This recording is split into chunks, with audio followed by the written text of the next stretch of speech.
19वीं सदी के जर्मन फलसफियों में एक नाम है जिसे नज़रअंदाज करना समझ लें नामुमकिन है। Arthur Schopenhauer. और इसकी वजह ये है कि उनका फ़लसफ़ा सीधे सीधे लफ्ज़ों में कहें तो काफ़ी नाखुशगवार है। शोपेनहावर कैसे इंसान थे, इसका अंदाज़ा बस उनके इस एक जुमले से हो जाता है। अपने दौर के सबसे मशहूर फिलोसोफर हेगल के बारे में वो कहते हैं कि मैं मुस्तकबिल के लोगों से हेगल का जिक्र करने पर माजरत चाहता हूँ। एक ऐसा फिलोसोफर जिसके बारे में उन्होंने कभी सुना ही नहीं होगा। सोचिए ज़रा, इससे उनकी तल्ख मिजाजी और तकब्बुर का कितना साफ पता चलता है। जी हाँ, उनके फ़लसफ़े को मेटाफिज़िक्स फ्रॉम हेल यानी जहन्नम से आई माबाद तबियात तक कहा गया है। और सच पूछें तो ये नाम बिल्कुल गलत भी नहीं है। ये दुनिया का एक ऐसा तारीख लेकिन बहुत गहरा नज़रिया है जो सीधा उनकी अपनी दुख भरी जिंदगी से निकला है। अक्सर होता ये है कि हम फ़लसफ़ियों के ख़यालात को उनकी ज़िंदगी से अलग करके भी समझ सकते हैं, लेकिन शोपेनहावर के साथ ये मुमकिन ही नहीं है। उनका फ़लसफ़ा असल में उनकी अपनी ही कहानी है। तो चलिए देखते हैं कि आखिर ये कहानी थी क्या। उनकी ज़िंदगी शुरू से ही आप समझ लें मुसीबतों का एक सिलसिला थी। वालिद ने खुदकुशी कर ली, माँ के साथ रिश्ता इतना सर्द मुहर था कि बस आखिरकार उन्हें घर से ही निकाल दिया गया। उसके बाद उन्होंने अपनी पूरी जिंदगी लगभग मुकम्मल तन्हाई में गुजारी। और तो और जब उन्होंने यूनिवर्सिटी में पढ़ाना शुरू किया तो पता है क्या किया? जानबूझकर अपने लेक्चर्स हेगल के लेक्चर के वक्त पर रखे। नतीजा, एक स्टूडेंट भी नहीं आया उनकी क्लास में। तो इन सब वाकयात ने मिलकर इनकी सोच को वो मायूस कुन शक्ल दी जिसे आज हम पढ़ते। तो सवाल यह है कि इतनी तल्ख ज़िंदगी से आखिर कैसा फ़लसफ़ा जन्म ले सकता है।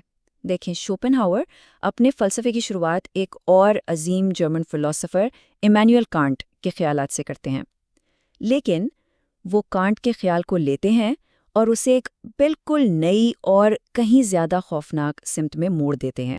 शोपेनहावर को समझने के लिए पहले कांट को समझना जरूरी है।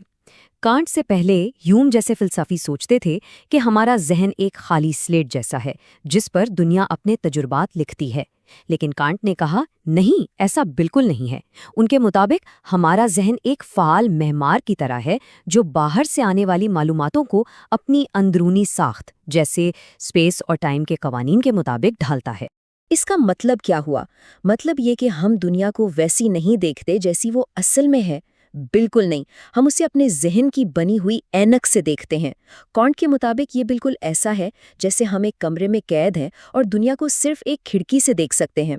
हम कभी बाहर जाकर असल हकीकत को छू ही नहीं सकते। हम हमेशा अपने जहन की इस कैद में रहते हैं। अब शोपेनहावर यहाँ तक तो कांट से बिल्कुल मुत्तफिक हैं। वो मानते हैं हाँ बिल्कुल सही, हम अपने जहन की कैद में हैं, लेकिन फिर वो एक ऐसा मोड़ लाते हैं जो सब कुछ बदल देता है। वो कहते हैं कि इस कैद खाने की दीवार में एक छोटी सी दरार है, एक ऐसा रास्ता है जिससे हम इस असल हकीकत की एक झलक देख सकते हैं। तो वो दरार आखिर है क्या? वही शोपेनहावर का सबसे बड़ा और सबसे असली तसव्वुर है, एक बेलगाम क़ुव्वत जिसे वो द विल यानी इरादा कहते हैं। अब ये इरादा वो नहीं है जो हम आम तौर पर सोचते हैं, जैसे कि मेरा इरादा है कि मैं ये काम करूं। बिल्कुल नहीं। ये एक अंधी, बेमकसद और हर चीज़ के अंदर मौजूद एक कुव्वत है। ये कायनात की बुनियाद में एक मुसलसल जुद्दोजहद है। पौधे का सूरज की तरफ बढ़ना, जानवर का शिकार करना और इंसान की कभी ना ख़त्म होने वाली ख्वाहिशें, ये सब कुछ इसी एक इरादे के अलग अलग रूप हैं। तो फिर सवाल उठता है कि हमारी अक्ल, हमारा शऊर कहाँ गया? शोपेनहावर के मुताबिक हमारी अक्ल एक अंधे ताकतवर घोड़े पर बैठे एक लंगड़े सवार जैसी है। सवार समझता है कि वो रास्ता दिखा रहा है, लेकिन हकीकत ये है कि ये बेलगाम घोड़ा यानी इरादा उसे जहाँ चाहे घसीट कर ले जा रहा है। हमारी सारी मंतिक, हमारे सारे फैसले उस बुनियादी कुव्वत के गुलाम हैं। तो इसका हमारी जिंदगी पर क्या असर पड़ता है? जनाब, असर बहुत ही भयानक है। हम बुनियादी तौर पर ख्वाहिश करने वाली मशीनें हैं जिन्हें ये इरादा चला रहा है, और ख्वाहिश का मतलब ही है कमी, एक खालीपन। जब हम कोई ख्वाहिश पूरी करते हैं तो ये खारिश खुजानी जैसा है, चंद लम्हों का सुकून और फिर एक नई ख्वाहिश पैदा हो जाती है। ये चक्कर कभी ख़त्म ही नहीं होता, और इसीलिए शोपेनहावर कहते हैं कि जिंदगी दुख है और बेहतर यही होता कि हम पैदा ही ना हुए होते। तो क्या इस दुख के चक्कर से निकलने का कोई रास्ता है भी या नहीं? شوپنہاور کے نزدیک مکمل نجات تو شاید ممکن نہیں، لیکن ہاں اس قید سے وقتی طور پر فرار کے کچھ راستے ضرور موجود ہیں۔ پہلا راستہ ہے آرٹ یعنی جمالیات کا۔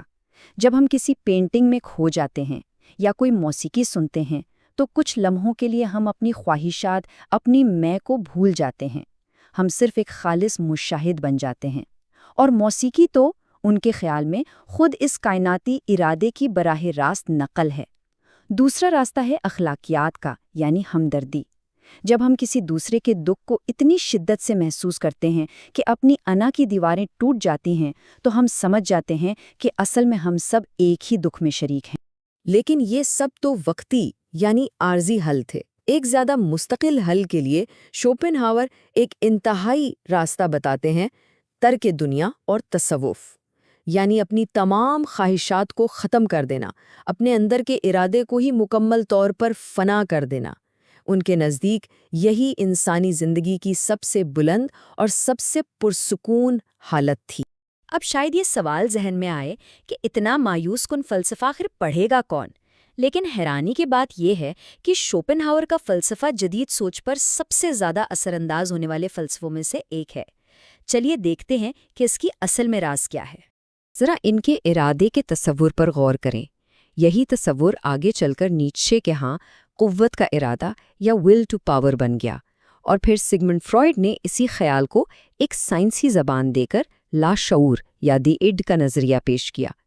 مطلب 20ویں صدی کی پوری نفسیات کی بنیاد اسی ایک خیال پر رکھی گئی۔ اور اثر صرف یہیں تک محدود نہیں تھا۔ موسیقار رچرڈ ویگنا، ادیب فرانس کافکا اور یہاں تک کہ فلسفی لڈوگ وگنسٹائن تک سب کے سب شوپنہاور سے گہرائی میں متاثر تھے۔ ایک ایسے شخص کے لیے جو اپنی زندگی میں تقریباً گمنام رہا، یہ واقعی ایک ناقابل یقین میراث ہے۔ تو شوپنہاور کی نظر میں یہ دنیا کیسی ہے؟ ان کے ایک ہم عصر فلسفی تھے لائبنز، جنہوں نے کہا تھا کہ یہ دنیا تمام ممکنہ جہانوں میں سے بہترین ہے۔ شوپنہاور نے اس کا جواب اپنے مخصوص تلخ انداز میں دیا۔ انہوں نے کہا یہ تمام ممکنہ جہانوں میں سے بدترین ہے۔ اگر یہ اس سے ذرا سا بھی بدتر ہوتی تو اس کا وجود ہی نہ ہوتا۔ تو اس ساری تاریک اور مایوس کن کہانی سے ہمیں کیا سبق ملتا ہے؟ شاید وہی بنیادی بات جس سے شوپنہاور نے شروعات کی تھی، کہ ہم دنیا کو ویسی نہیں دیکھتے جیسی وہ ہے، بلکہ ویسی دیکھتے ہیں جیسے ہم ہیں، یا جیسا کہ شاعر ٹی ایس ایلیٹ کی ایک لائن ہے جو اس سب کو سمیٹ لیتی ہے، کہ شاید گلاب کے پھولوں میں ان پھولوں کی سی جھلک تھی جنہیں دیکھا جا رہا تھا۔